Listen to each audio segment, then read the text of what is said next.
Hello, আসসালামু আলাইকুম ওয়া রাহমাতুল্লাহি ওয়া বারাকাতুহু। আমি আশা করছি আপনারা সবাই অনেক অনেক ভালো আছেন। তো আমি আজকে চলে আসলাম একটা ইন্টারেস্টিং ক্লাস নিয়ে, এবং আজকে এই ক্লাসে আমি যে বিষয়টা নিয়ে আলোচনা করব সেটা হচ্ছে যে ইন্টারেস্টিং সেন্টেন্স। মানে আজকের আমার ক্লাসের টপিকের নামই হচ্ছে ইন্টারেস্টিং সেন্টেন্স। মানে আজকের এই ক্লাসটাতে আমি একটা ইন্টারেস্টিং মানে মজাদার সেন্টেন্স নিয়ে আলোচনা করব। ওকে, তো এই বিষয়টা হচ্ছে কোনো একটা ক্লাসে ঘটে যাওয়া ঘটনা। হ্যাঁ, আমি আপনাদের সাথে একটু শেয়ার করি। একদিন এক ইংরেজি শিক্ষক ক্লাসে গিয়ে বলতেছে যে তোমাদের ভিতরে কেউ একজন এসে একটা বাক্য লেখো বোর্ডে। মানে তিনি ইংরেজি গ্রামারের বিভিন্ন বিষয় পড়াবেন, তো শিক্ষার্থীর থেকে একটা সেন্টেন্স চাচ্ছেন। তো এক ছেলে দাঁড়াচ্ছে যে স্যার আমি লিখতে চাই। ওকে ফাইন, আসো। সে এসে লিখলো, তো আমিও লিখি একটু সেন্টেন্সটা। হ্যাঁ, কি লিখছে? আবার সে বাফেলো লিখলাম। আবার সে বাফেলো লিখলাম। আবার বাফেলো লিখলাম। কবার হলো? চারবার হলো। আবার সে বাফেলো লিখলাম। আবার বাফেলো লিখলাম। কবে হলো? 1 2 3 4 5 6। আবার লিখলাম, সরি, দিয়ে একটা ফুল স্টপ দিলাম। সেই ছেলে কি করলো? তাকে যখন হচ্ছে সেন্টেন্স লিখতে বলা হলো, সে বোর্ডে এসে লিখলো যে buffalo buffalo buffalo buffalo buffalo buffalo buffalo buffalo. সে 8 বার লিখছে। এই শুধুমাত্র একটা ওয়ার্ড সে 8 বার লিখছে। এইটা লেখা দেখে ওর অন্যান্য বন্ধুরা বলতেছে যে স্যার এই ছেলে তো পাগল। পাগল না হলে একটা সেন্টেন্স এইভাবে একটা ওয়ার্ড দিয়ে এইভাবে ভর্তি করে? সবাই হাসাহাসি করতেছে, সাথে ওই ছেলেও হাসতেছে, আবার শিক্ষকও হাসতেছে। আবার ওর আরেকটা ফ্রেন্ড বলতেছে যে স্যার ওদের বাসায় মনে হয় মহিষ পুষে অনেকগুলা, মানে গরু পুষে অনেকগুলা, এই কারণে ও এতগুলা বাফেলো লেখছে। মনে হয় ওদের বাসায় 8টা মহিষ আছে, এই কারণে সে বাফালো লেখছে। ওই ছেলেও হাসতেছে, শিক্ষকও হাসতেছে। ওকে, তো এই কিছুক্ষণ পরে শিক্ষক বলতেছে তোমরা চুপো, মহিষ বা গাধা ওই ছেলে না, গাধা হচ্ছে তোমরা। কারণ সে এখানে যে ওয়ার্ডগুলো লিখছে, এখানে সে কোনো ওয়ার্ড লেখে না, এখানে সে একটা সেন্টেন্সই লিখছে। শিক্ষক তাদেরকে উত্তর দিচ্ছে যে সে এখানে একটা সেন্টেন্সই লিখছে। সবাই তখন হতবাক যে এটা কেমনে সম্ভব। তখন স্যার বলছে চলো আমরা এই সেন্টেন্সটা দেখি যে এটা কি করে একটা সেন্টেন্স হচ্ছে এবং এর কোনো বাংলা মিনিংস আছে কিনা, বা বাংলা মিনিংস থাকলে এর ভিতরে যে সেন্টেন্সের যে প্যাটার্নগুলো, সাবজেক্ট ভার্ব অবজেক্ট, তারপরে হচ্ছে বিভিন্ন ওয়ার্ড আর্টিকেল ডিটারমাইনার এগুলো থাকে, এগুলো কোথায়, এগুলো আছে কিনা আমরা দেখি। ওকে, তো এই সেন্টেন্সটার আমি যদি বাংলা অর্থ লিখতে যাই, তো বাংলা অর্থ এরকম হবে যে আমি লিখি একটু সহজ করে ব্যাখ্যা করে। সেটা হচ্ছে যে বাফালো শহরের সেই বাফালোগুলো, হ্যাঁ, এই বাফালোটা হচ্ছে নিউ ইয়র্কের একটা শহর। এটা হচ্ছে নিউ ইয়র্কের, কোথাকার? New York.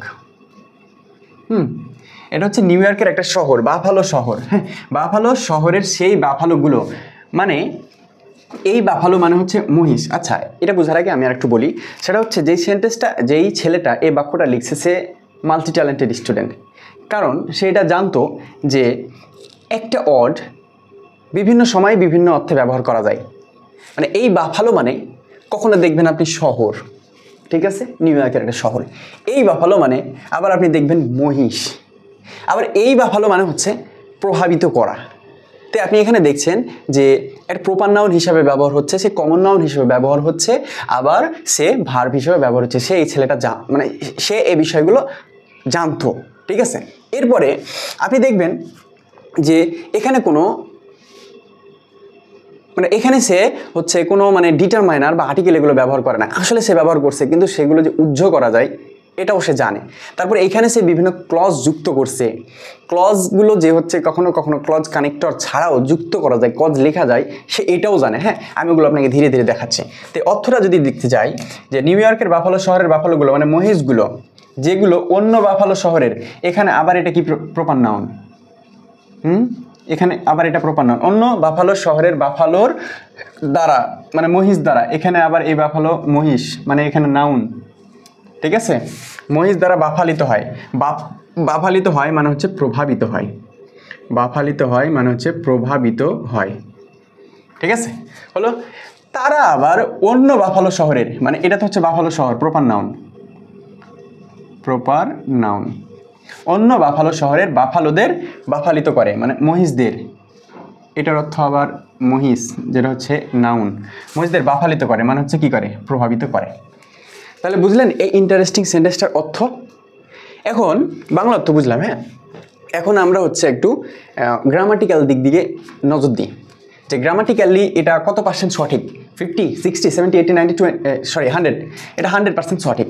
এই সেন্টেন্সটা, এই যে বাফালো বাফালো 8 বার লিখছে, এটা গ্রামাটিক্যালি 100% সঠিক বাক্য। চলেন এটা এখন একটু দেখি। এই যে এখানে দেখেন, এই যে বাফালো, যখন আপনি এই বাফালোর বিটা ক্যাপিটাল লেটার করবেন তখন এটা কাউন্ট হবে আমাদের প্রপার নাউন হিসাবে, প্রপার নাউন হিসেবে। তো এই বাফালো মানে হচ্ছে নিউ ইয়র্কের একটা শহর, এটা এখানে কি নাউন? Proper noun. আর আমরা জানি প্রপার নাউনের পূর্বে কখনো আর্টিকেল বসে না, ঠিক আছে? তবে ওই যে কিছু ব্যতিক্রম আছে, যে নদীর নাম, পাহাড়ের নাম, জাহাজের নাম, ওইগুলো ব্যতিক্রম পড়ে। কিন্তু আমরা জানি যে হচ্ছে এই সচরাচর প্রপার নাউনের পূর্বে কোনো আর্টিকেল বসে না, তাই এর পূর্বে কোনো আর্টিকেল বসার কোনো দরকার হয়নি, সেই ছেলেটা লেখাও নেই। ওকে, এরপরে এই যে ছোট হাতের বি, এই বাফালো মানে হচ্ছে আমার কি বললাম? মহিষ। এই বাফালো মানে হচ্ছে মহিষ। তো এটা হচ্ছে আমার শুধু নাউন, এটা হচ্ছে নাউন। তার মানে এখানে আমরা দেখছি যে এখানে একটা প্রপার নাউন এবং এখানে একটা হচ্ছে নাউন বসানো হয়েছে। হ্যাঁ, এটা হচ্ছে একটা স্ট্রাকচারটা এরকম। আমরা অনেক সময় লিখি যে the Dhaka people, the Dhaka people আমরা লিখি না? ওয়ার্ক হার্ড, আমরা লিখি তো যে ঢাকা শহরের লোকরা অনেক পরিশ্রমী হয়। এই ক্ষেত্রে আমি যদি এই দাটা বাদ দিয়ে দিই, হ্যাঁ, এই যে ঢাকা, এই ঢাকাটা কি? এটা হচ্ছে প্রপার নাউন, আর এই পিপুলটা হচ্ছে কমন নাউন। এটা ছিল কমন নাউন, সরি, এই মহিষটা এটা ছিল হচ্ছে কমন নাউন। তার মানে আমরা এখানে দেখছি যে প্রপার নাউন এবং কমন নাউন পাশাপাশি বসে বাক্য তৈরি তো হয়। এক্ষেত্রে সেই ছেলেটা সেটাই করেছে। এই সেন্টেন্সটাকে আমরা আবার এই দাটাকে না বসায় শুধুমাত্র যদি ঢাকা পিপুল লিখতাম, হ্যাঁ, শুধুমাত্র যদি ঢাকা পিপুল ওয়ার্ক হার্ড লিখতাম, তাহলেও কিন্তু এই ঢাকা পিপুল মানে ঢাকা শহরের লোককে বোঝাতো। তাহলে আমরা এখানে দেখতেও পেলাম যে এই প্রপার নাউনের পূর্বে আর্টিকেল আমাদের বসার দরকার হচ্ছে না। ওকে, এই স্ট্রাকচারটাই এখানে সেই ছেলেটা ফলো করেছে, বাফালো। ওকে, এখন এখানে আমি বলেছি যে বাফালো শহরে সেই বাফালোগুলো, হ্যাঁ, সেই বাফালোগুলো মানে হচ্ছে এখানে একটা রিলেটিভ প্রোনাউন দ্যাট আছে, কিন্তু এই দ্যাটটা উজ্জ আছে। হ্যাঁ, এই দ্যাটটা উজ্জ করা যায়। এইটার সিস্টেমটা কি? এটার সিস্টেমটা হচ্ছে যে রিলেটিভ প্রোনাউন যখন অবজেক্টের জায়গায়